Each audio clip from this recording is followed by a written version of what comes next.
Herkese merhabalar. İnşaat Hukuk Derneği, yani ESYA Türkiye'nin bir webinarına daha tekrar hoş geldiniz. Bugünkü webinarımızda özellikle DAB'ler, Dispute Adjudication Board'lara değineceğiz. Ve bununla ilgili olarak bizimle birlikte hem e, İrem üyelerimizden İrem Aksay ve Mina Morova bizde olacak. Bu arada bilginiz için hem katılımcı profiliyle de bağlantılı olarak bu webinarı biz İngilizce devam ettireceğiz.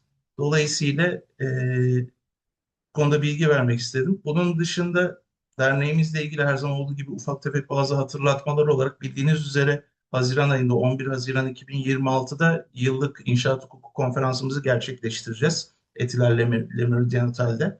E, Bununla ilgili şu an hem organizasyon çalışmalarımız sürüyor hem sponsorlarımız şu an sağ olsunlar bize destek vermeye devam ediyorlar. Eğer bu tür bir ilginiz olursa sponsor veya katılım için her zaman bizlerle iletişime geçebilirsiniz. Bununla birlikte aynı zamanda Ekim ayında da Avrupa ESİA'nın yani European Society of Construction Law'un yıllık konferansını düzenleyeceğiz İstanbul'da tekrar Marmara Pera Otel'de. Bunun da zaten her iki etkinliğimizin de web sitesi zaten şu anda canlıda. event.sciturkey.org adresinden her iki etkinliğin de web sitesine ulaşabilirsiniz. Buradan gerekli bilgileri erişebilirsiniz. Şimdi müsaadenizle ben de İngilizceye geçeceğim ve yavaştan webinarımızı başlatacağım.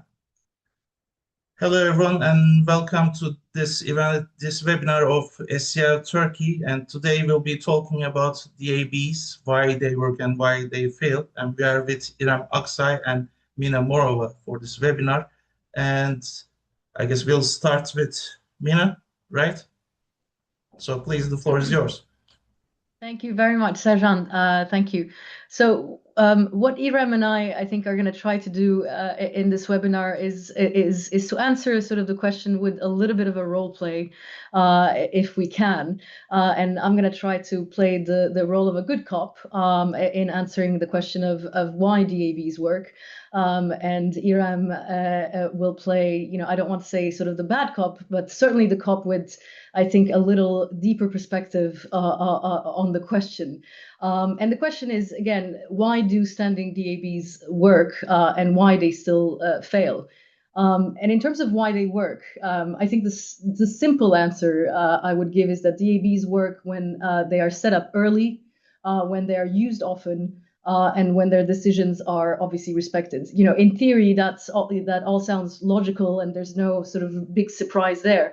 But I think in practice, they do work because they really do change behavior, I think, on site. And they keep sort of their decisions really close to the time and place where problems arise in the first place. And I think they do this by really having DAB members sort of visit the project regularly, and by giving quick and binding answers to allow the works, and most importantly, I would say, to allow the cash to flow throughout the project. And what I'd like to do is to sort of really go back very briefly to to why and how the ABs were created in the first place. So the idea of a neutral panel that sort of follows the job and helps the parties resolve disagreements did not, originally start with FIDIC, as some of us may think. I certainly thought so in the first place. But it really started in the US in the 60s. On a project called the Boundary Dam Project in Washington State, where the owner and the contractor voluntarily sort of set up a small group called the Joint Consulting Board to sort of give technical advice where problems arose during the project. And just for information, it was actually a very big tunneling project. And that simple idea, the idea to bring sort of respected experts into the project early on, and I cannot emphasize, I think, the timing really early on, keep them sort of close to the project and let them help in real time. That sort of simple idea was then subsequently used in the US in various projects throughout the 70s. And it was only sort of after that that FIDIC, I think, started making really important changes. As maybe some of you will know or remember, under older FIDIC forms, it was actually the engineer who was the one who would make the sort of first decision in case of a dispute. But obviously, as you can imagine, that really didn't work in the sense that, parties sort of lost confidence in that process because obviously the engineer was being paid by the employer. And what happened afterwards, I think, is important. And I'll try to give a very brief sort of FIDIC history here.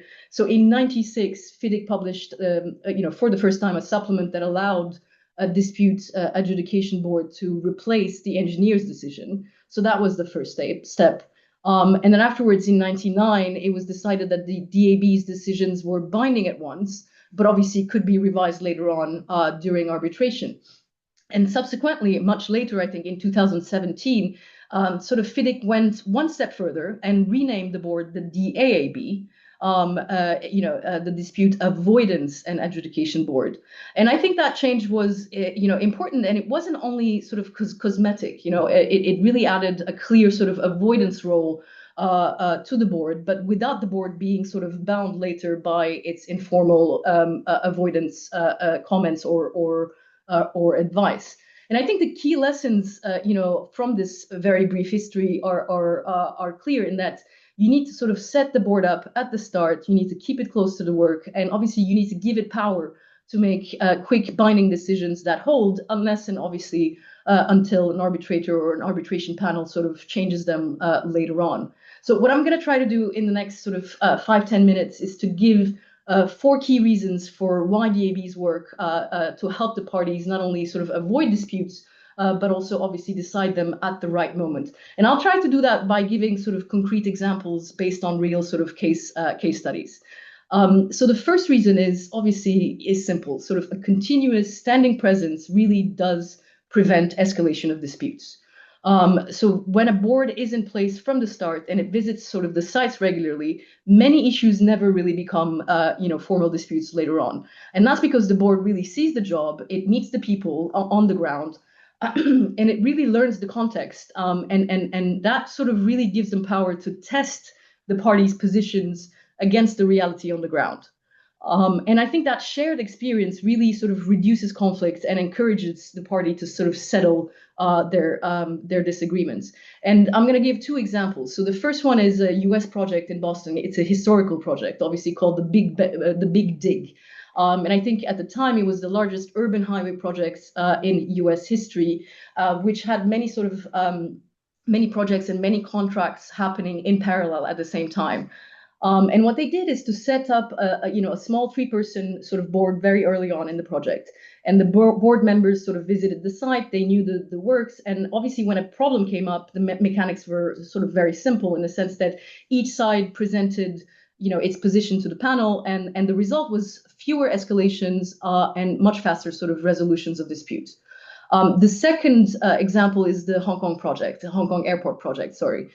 So at the time, during construction, the government set up a disputes review group, which is obviously another word for DAB, which consisted of 1 to 3 members. And these members sort of went to the sites, they watched the progress of the works and heard the disputes. And the result was that almost all disputes sort of ended at that level. If I remember correctly, I think only 1 of the main sort of 6 disputes later on went to arbitration. So look, these examples are real. This is what happens when a standing board is in place. And it really sort of shows what a standing board means. It means being present during the job, and it means sort of fixing the problems as they arise. And I think, it's very important to sort of keep in mind the flip side of it all. I mentioned the importance of putting that early up.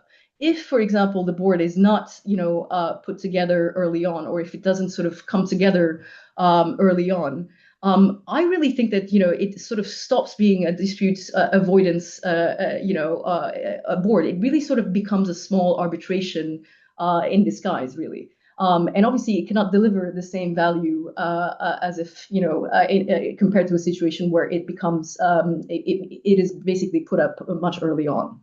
So that's the sort of, the first reason. The second reason of why DABs work, I would say, is that interim decisions, I think, interim binding decisions, importantly, really sort of do keep the cash and sort of the work, moving and flowing. So under FIDIC, obviously, a DAB decision binds the parties immediately.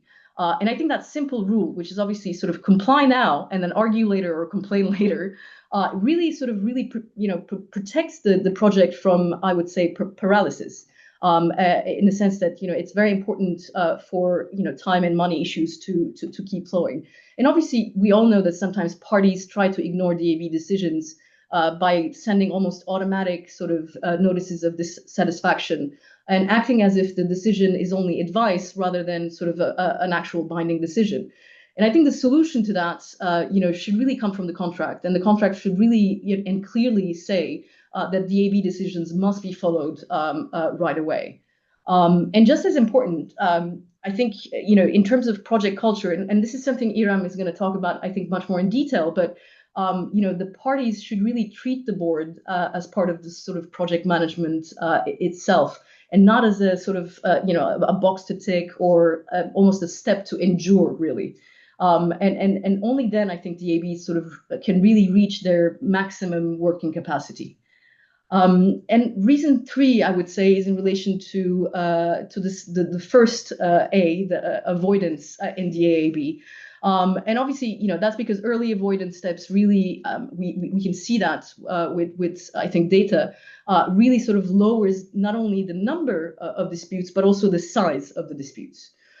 So as I mentioned, in 2017, FIDIC added an explicit avoidance role for the board. And that meant that, obviously, if the parties agreed, the DAB can give informal help on an issue before it becomes sort of a dispute. And I think this early touch can really make a big difference. And a fairly recent project in Peru is a good example of that. So in 2019, for the Lima Pan American Games, the government put up a standing dispute boards in place at the start of the games for 5 different venues. And researchers, I think, later on compared sort of board results with arbitration results in other Peruvian public works. And what they found is that obviously the boards resolved matters much, much faster than arbitration. That doesn't come as a surprise, but what they also found is that the presence of a standing board really sort of decreased not only the number, but also the size of the sort of potential mega claims that can come up from these projects. So again, this is a real... Sorry to interrupt. And I think the size of the claims, when parties get, let's say, one party claims and claims and claims, so that the other party gets a bit more frustrated with each claim, and so that it also becomes personal, and so it all just through that becomes a dispute, right? Most of the cases. Exactly. And I think sort of having that avoidance role for the board really is important there. Because the sort of frustration tactics that can be used later on sort of become meaningless throughout that process, I think, or at least sort of they definitely go down. So I think, yeah, it definitely sort of is important in terms of that. I'll move on, I think, to the sort of last but certainly not least reason for why DABs work, and I think that's really is in relation to sort of psychology and dispute tactics, because I think the presence of a respected sort of neutral board or board members, at least, I think really changes the parties' behaviors throughout the project. So when parties, I think, know that experienced and independent experts are going to be on the ground, they will see their behavior in real time. I think they do tend to act a little bit differently, in the sense that they are less likely to sort of ambush the other party with sort of late claims, or with claims that are clearly sort of inflated in numbers. And what happens, I think, is that they're a little bit more likely, at least, to document and to update sort of schedules and claim documents, and generally to sort of keep records a little bit more clean. At least that's what is wished, but data shows that actually it does happen as well. And I think that alone, that sort of psychological "I'm being watched a little bit" perspective, that alone sort of is enough, I think, to reduce friction at the beginning. And also, I think the DAB site visits also enforce this behavior as well. I think through those site visits, the parties also get to know and see firsthand their experience or how they approach the subjects, and then so I think this creates the relationship and the respect in between the parties. Yes. Absolutely. And I think that another important point, which I know Iram wants to touch upon that, so I won't go much into detail. But there is a real relation, obviously, between the DAB members and potentially later on the members of an arbitral panel. So you sort of know who you may come across later on if and when the dispute sort of goes to formal arbitration. And in terms of that, I think, there has been sort of studies that have been done by, industry groups or practitioners that have, published data over the years showing that, only a very small share of matters, heard by boards proceed to sort of arbitration or litigation. I think a widely sort of cited percentage is about 97% of disputes referred to boards are typically sort of resolved right then and there, and they don't later on go to formal proceedings. Now, I must be honest, I haven't sort of tested that or fact checked that exact number myself. But even if you do discount that number to 95% or 90%, what have you, I think the pattern is becomes really clear. Sort of the board's presence narrows not only the issues, but also sort of the size and the number of claims that the party may have later on. And again, this is not theory. I think this is really something that that repeat users end up seeing in practice on the ground. So that's, I think in conclusion, Iram is going to talk about, is going to explain, despite of all these reasons why DABs still tend to fail. But I'll say, I think before I conclude, I'll say one thing. I think the fix, to that is not to abandon DABs entirely. I think the fix is really sort of to use DABs at an early stage, and really not ask them to do something at the end of a project in terms of what can only really be done at the beginning of the project. So that's sort of my good cop perspective on the question.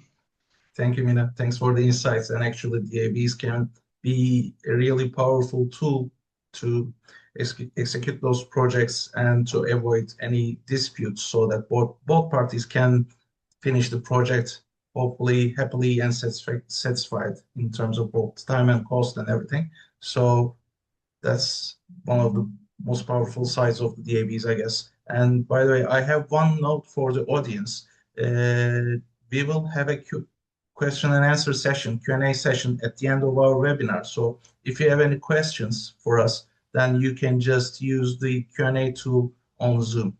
So after that note, Iram, the floor is yours as the bad cop now. Mina, that was a wonderful good cop speech. I know you've been in a lot of projects where DABs worked successfully.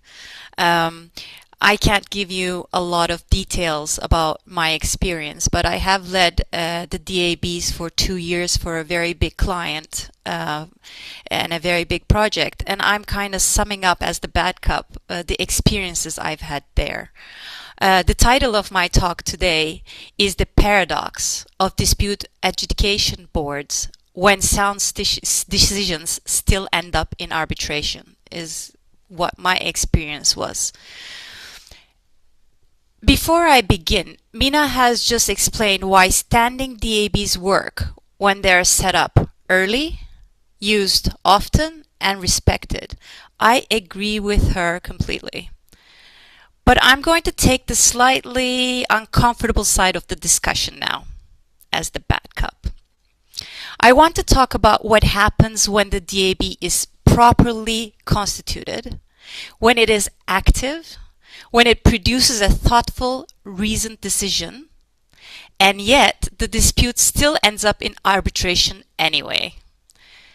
Because that is the paradox we see repeatedly in practice.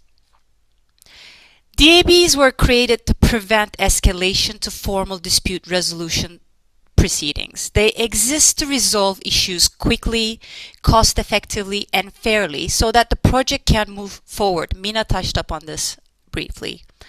And yet, even when they function exactly as designed, we still see parties challenge them. So today, I'm not really asking whether DABs work. I'm asking why, even when they work, parties sometimes refuse to accept the result. Let's talk a little bit about the quality and credibility of DAB members. The problem is almost never competence. Most DAB members are up there with the best in our field. senior engineers, delay experts, quantum specialists, and lawyers with decades of experience. Many of them later sit as arbitrators in very proceedings that revisit earlier determination of their colleagues. They are jointly selected by the parties. They are not imposed. They visit the site, they understand the project's history, they see how the works evolve in real time. Unlike arbitrators who enter the scene years later, DAB members are present while the evidence is fresh and alive. When a DAB issues a determination, it's structured. It addresses entitlement, causation, and quantum. It applies the contract to contemporaneous records. In many cases I have worked on, the arbitral tribunal later reaches almost the exact same conclusion. Sometimes the reasoning is even nearly identical.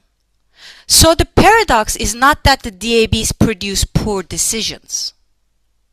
The paradox is that even when well-reasoned, technically correct, decisions are still being challenged. The issue is not quality, the issue is acceptance, or lack thereof. So, how DABs work and why they should be the ideal solution, as Mina touched upon. A DAB operates with procedural discipline, but with far greater speed. Under FIDIC, a decision is usually issued within 84 days of referral. 84 days. Compare that with 2 or 3 years of arbitration. DABs focus on contemporaneous evidence, live schedules, current records, real correspondence. There is no need to reconstruct events years later with armies of experts. They examine entitlement, they test causation, they assess quantum, the same pillars that form the foundation of an arbitral award. The only real difference is the timing and perhaps a proportional reduction in detail, simply due to fraction of the time consumed. DABs deal with living disputes. Arbitrations deal with history. And from an evidential perspective, earliest is almost always more accurate. So again, the structure works, the people are competent, and the reasoning is sound. And yet, why parties challenge DAB decisions? This is where we have to be honest. There are consistent reasons why discussions are challenged, and most of them have very little to do with the quality of the determination. First, perception. Because DAB members are close to the project, because they attend site visits and interact regularly with both parties, proximity is sometimes misinterpreted as biases, particularly if it is abundantly clear that one party is struggling and that the eventual decision is what was needed to keep the project moving. When the decision goes against the party, the narrative quickly shifts from "we disagree" to "the board did not fully understand" or "the board was too close to the other side." Second reason is contractual structure. Many DAB decisions are binding but not final. That wording, although commercially completely sensible, creates psychological space for resistance. If a party knows it can resist the issue later in arbitration, compliance becomes temporary rather than conclusive. In fact, sometimes compliance does not even occur on a temporary basis. The DAB is often treated as a hurdle to pass pursuant to the dispute resolution mechanism in the contract, not a determination to accept. Now, third reason is strategy. I see this happen a lot. In high-value disputes, some parties use the DAB process as a testing ground. They test arguments, they see how the board reacts, they refine their evidentiary approach for arbitration. The DAB becomes a preview rather than the end. Fourth is internal dynamics. This is a big factor. Admitting defeat at DAB level can politically be difficult within an organization. Management teams sometimes prefer escalation over acceptance. Even when escalation is commercially, irrationally, emotion, I've seen it happen a lot on site, takes over. Escalation is also job creating. It's prolonging the key staff on site. And finally, there is a simple delay strategy. If payment is ordered, the losing party may resist compliance not because the decision is wrong, but because postponing payment provides short-term leverage. In that moment, arbitration becomes a financial tactic rather than a quest for justice. So what is the cost for ignoring DAB determinations? What is the cost of this reflex to challenge? Time. Weeks becomes years. Cost. Fees multiply, experts multiply, tribunal costs escalate. Evidence deteriorates. What was once clear and contemporaneous becomes reconstructed and contested. Fact witnesses move on to other projects. Relationships collapse entirely. And then after years of proceedings, the arbitral tribunal often reaches substantially the same conclusion the DAB had already reached. The DAB was right. But then the project is complete. The commercial relationship is damaged beyond repair, and the cost of providing the same point has far exceeded the value of the dispute. That is not justice, it's inefficiency. I'd like to talk a little bit about the delay expert's perspective. From a delay analysis perspective, the contrast is even sharper. When a standing DAB considers a critical path issued during the project, it sees live program updates. It sees the approved baseline. It sees the logic as it was actually built, not as it was reconstructed years later. It can question the planners, which we don't really get to do in arbitration, while they're still on site. It can test sequencing decisions while they're still fresh in people's minds. It can examine float consumption, currency, and mitigation in real time. If an activity is said to be critical, the board can open the update immediately. If acceleration is alleged, it can review the instruction and progress data contemporaneously. Years later in arbitration, experts reconstruct the same story from archived schedule, partial updates, missing logic, and fragmented records. We debate which program version governs. We argue over data dates. We rebuild the critical path retrospectively. Even with rigorous forensic methodology, reconstruction is still reconstruction. The DAB, by contrast, works with live data. It's closer to the facts, closer to the documents, closer to operational reality. It's closer to the truth in time. That proximity reduces distortion. It reduces hindsight biases. It reduces the temptation to reshape the narrative after the outcome is known. And yet, despite that advantage, we sometimes discard its conclusions and begin again from scratch, as if the contemporaneous assessment carried no weight at all. In doing so, we replace immediacy with memory, clarity with reconstruction, and efficiency with cost. That is not technical necessity. It's a strategic choice. So, why do DAB decisions deserve more respect?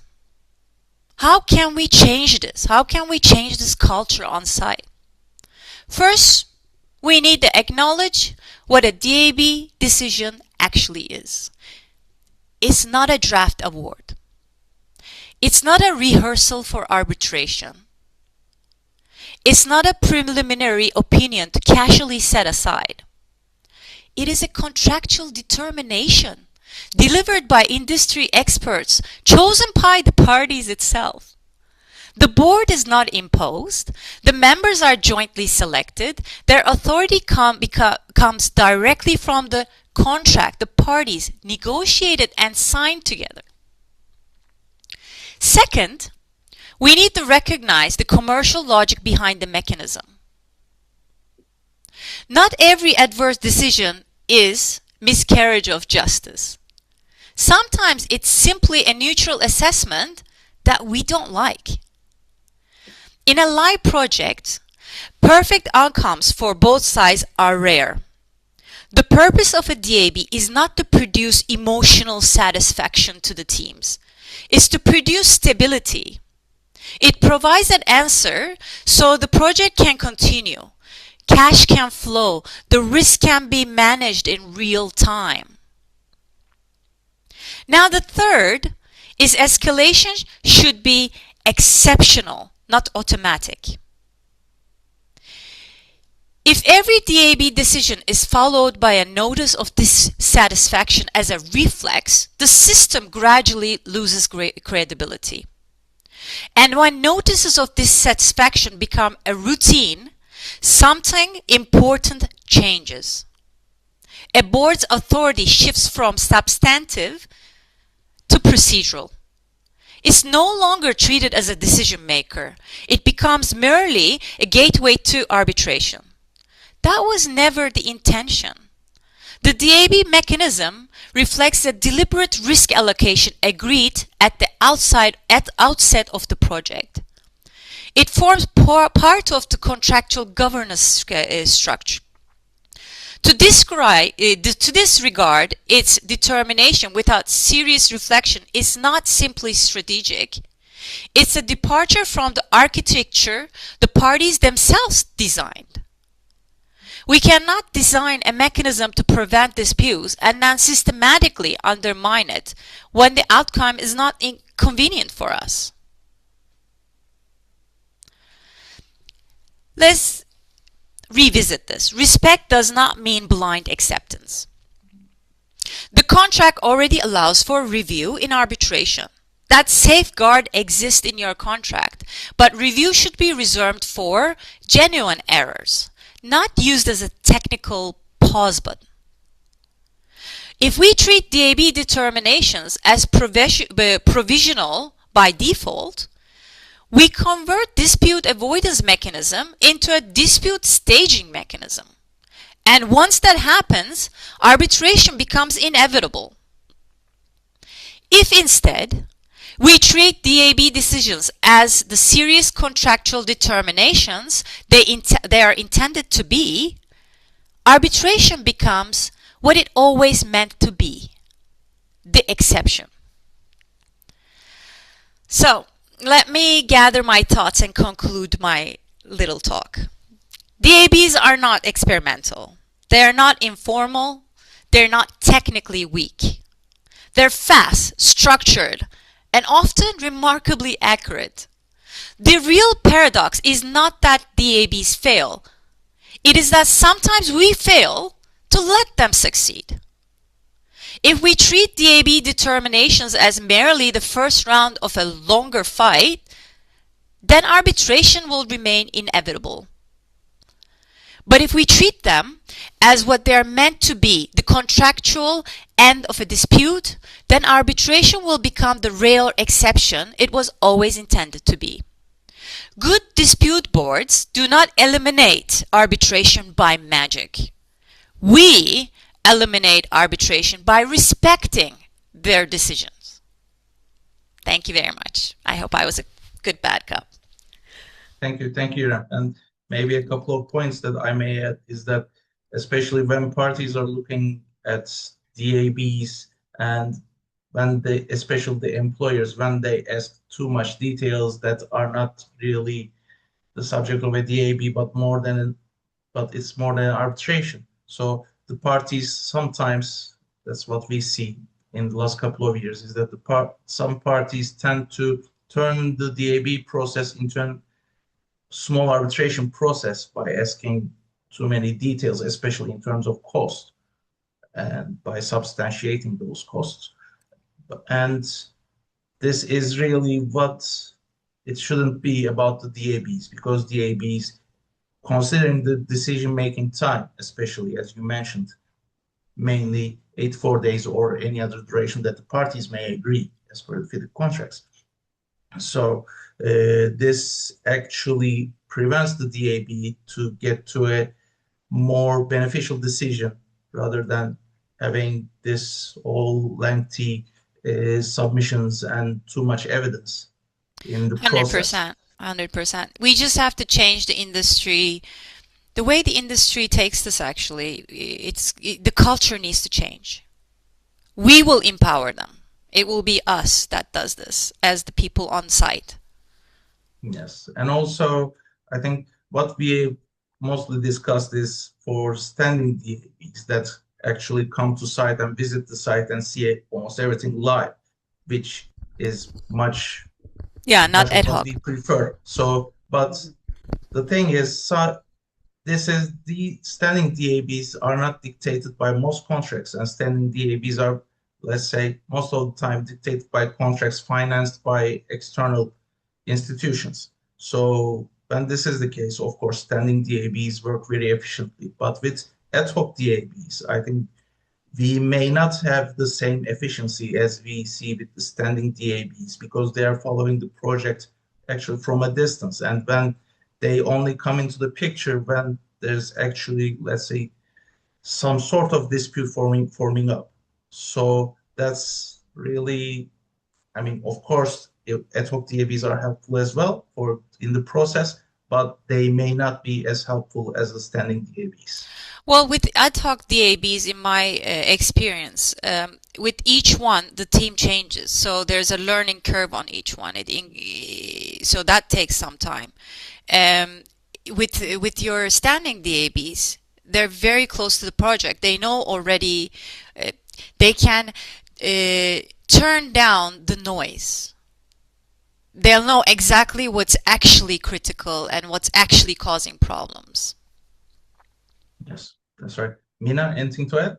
Yeah, no, in terms of a good cop, I can't think of any other situation where a good cop agreed with the bad cop, this much.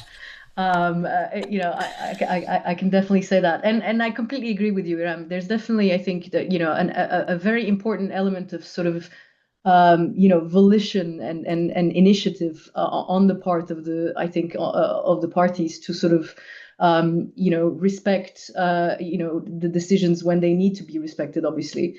And it's, I think, one way of doing that is really sort of presenting the board to the project and to the teams as part of how the project is run, really. Because, only then I think compliance sort of becomes, part of the project. Compliance, again, as you explained, where it needs to be sort of complied with. Another sort of, issue that I sometimes hear or come across is, I hear that standing boards are expensive or can be expensive. So that, there's an element of cost involved, obviously, of having, a standing board accompany the project all throughout. But obviously, we all know that, the monthly sort of retainers are modest, I think, and the total cost of having the board is very low, obviously, compared to sort of any arbitration cost or later claims. So, I do hear the cost element sometimes, but I don't think it sort of compares to the end result. Yeah, I agree with you 100%. I hear that a lot too. The problem with it is you cannot show the cost it has saved. So all the disputes that they resolve on time, and they reduce the amount that goes to arbitration, that reduces cost. But how are you going to actually show that? Because it hasn't happened.